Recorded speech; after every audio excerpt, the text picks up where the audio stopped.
మన గౌరవ మాజీ ముఖ్యమంత్రి జగన్మోహన్ రెడ్డి గారు అప్పుల లెక్కల గురించి చెబుతున్నారు. ఒక్కసారి దయచేసి వినండి.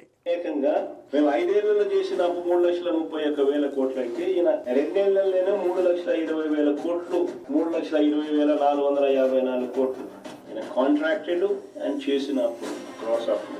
ఎవరు ఆర్థిక విధ్వంసం చేస్తా ఉన్నారు అన్నదానికి నిదర్శనం. 2 ఏళ్లలోనే ఎవరు ఆర్థిక విధ్వంసం చేస్తారో మేము 5 ఏళ్లలో చేసిన అప్పుల కంట చంద్రబాబు నాయుడు గారు 2 ఏళ్లలో చేసిన అప్పులు ఎక్కువ అని జగన్మోహన్ రెడ్డి గారు చెబుతున్నారు. అయ్యా జగన్మోహన్ రెడ్డి గారు, గత ప్రభుత్వంలో అసెంబ్లీ కట్టింది చంద్రబాబు నాయుడు గారు, దాంట్లోనే మీరు కూర్చున్నారు. సెక్రటేరియట్ కట్టింది చంద్రబాబు నాయుడు గారు, దాంట్లోనే ఎంప్లాయీస్ కూర్చున్నారు. హైకోర్టు కట్టింది చంద్రబాబు నాయుడు గారు, దాంట్లోనే ఇవాళ న్యాయ వ్యవస్థ జరుగుతోంది. ఇవాళ అమరావతి జరుగుతోంది, పోలవరం జరుగుతోంది, పరిశ్రమ వస్తున్నాయి, రోడ్లు వేశారు, చాలా గుంటలు రోడ్లు పుడిచారు, చాలా గుంటలు రోడ్డు చేశారు, డిఎస్సి ఇచ్చారు, పోలీసు నియామకాలు ఇచ్చారు.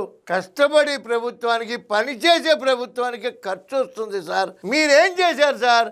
బటన్ నొక్కడం తప్ప అన్న క్యాంటీన్లో కొన్ని వేల మంది, లక్షల మంది భోజనం చేస్తున్నారు 5 రూపాయలకి. అది కూడా మూల్చారు కదా. ఒక కట్టడాన్ని కూల్చారు మీరు, ప్రజావేదికని మీరు కూల్చారు, టీఆర్డీఏ బిల్డింగ్ ఆయన కట్టారు. కూల్చేవాడికి ఏం ఖర్చు వస్తుందండి? కట్టేవాడికి ఖర్చు వస్తుంది. కానీ ఇది ప్రజలకు కూడా తెలుసు సార్. మీ ఇష్టం వచ్చినట్టు మీరు మాట్లాడినా ప్రజలు ప్రతిదీ అబ్జర్వ్ చేస్తున్నారు, ప్రతిదీ తెలుసుకుంటున్నారు. ఆ తెలుసుకునే 29లో ఓట్లేస్తారు. కంగారేం లేదు మహాశయ.